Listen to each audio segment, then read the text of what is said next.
नमस्कार मित्रांनो, मी वेद डॉक्टर समाधान काळे सर, गाव साताळी, तालुका येवला, जिल्हा नाशिक. आपण जो बघत आहात हा अमृतसरी मार्वेल.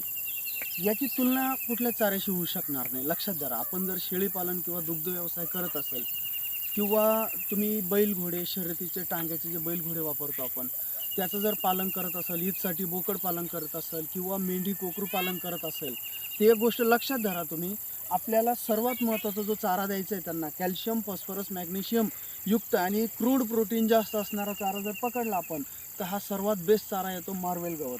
त्यामध्ये ही अमृतसरी व्हरायटी एकदा जर लागवड केली तर पुढच्या 5-6 वर्षापर्यंत आरामात चालतो. कितीही पाऊस होऊ द्या, याच्यामध्ये सडगाण होत नाही. आणि महत्त्वाचं फक्त पहिल्या कापणीला 1.5 महिना लागतो. दर 22-25 दिवसाला याची कापणी येते. एकरी याचं 8 ते 10 टनाचं ॲव्हरेज आहे. आपल्याला चारा व्यवस्थापनामध्ये महत्त्वाची भूमिका हा निभावणार आहे. म्हणजे जेणेकरून दुष्काळ परिस्थिती असू द्या किंवा चारा टंचाई असू द्या किंवा तुम्हाला शेतजमीन कमी असू द्या, या सर्वांवरती मात हा चारा करणार आहे. याची लागवड 12 महिने कधीही करा. वाफा पद्धतीने लागवड करायची, अर्धा बाय अर्धा फुटावरती लागवड करा, की जेणेकरून यामध्ये थोडीफार मर जरी झाली तर ती जागा कवर होते आणि आपल्याला आपलं जे उत्पादन आहे ते अबाधित राहतं. याला पाणी जास्त जरी झालं तर आजपर्यंतचं रेकॉर्ड आहे, कधी चारा सडला वगैरे असं कधी झालेलं नाही आहे.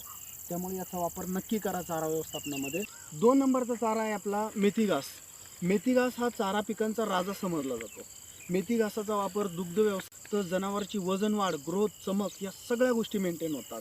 कारण याच्यामध्ये हायली प्रोटीन चारा आहे आणि सगळे घटक याच्यामध्ये परिपूर्ण आहे. याला चारा पिकांचा राजा म्हणजेच परिपूर्णतेचं प्रतीक पकडलं जातं. आणि जनावर याला इतके आवडीनं खातात, याला कुटीची गरज नाही, काहीच गरज नाही.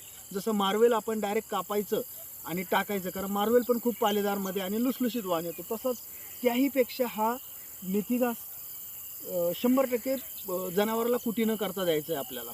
एक टाईम याची वैरण, एक टाईम मार्वेलची वैरण, आणि शेळीपालन असेल तर तिसऱ्या चाऱ्यामध्ये तुतीचा जर पाल्याचा वापर केला तर तुती हाय प्रोटीन चाऱ्यामध्ये येतं. नक्कीच आपल्याला बेनिफिट होईल. जनावरांचा सर्वात आवडता चारा मेथी घास. हा V1+ तुती हा शेळीपालनाचं झाडपाल्याचं मेन स्रोत म्हटलं जातं आपण. कारण शेळीपालनामध्ये लोक संभ्रमात पडलेले आहेत की नेमकं शेवरी वापरायची, सुबाबूळ वापरायची, हातगाय वापरायचा, कॅल्शियमसाठी आपण शेवगाय वापरायचा, तुती वापरायची, वापरायचं काय नेमकं? तर मित्रांनो एक सांगतो, या सर्वात बेस्ट ऑप्शन आहे तुती. तुम्हाला हादग्याची गरज नाही, शेवगायची गरज नाही, सुबाबळीची गरज नाही, शेवरीची गरज नाही. त्याच्यामागचं पण एक कारण सांगतो. ज्या टप्प्यामध्ये आपल्याला झाडपाल्याची गरज आहे ना, त्या टप्प्यामध्ये सुबाबळीवरती मावा पडतो. बघा, थंडीमध्ये किंवा थोडं जरी ढगाळलेलं वातावरण आलं तर सुबाबळीवरती मावा पडतो.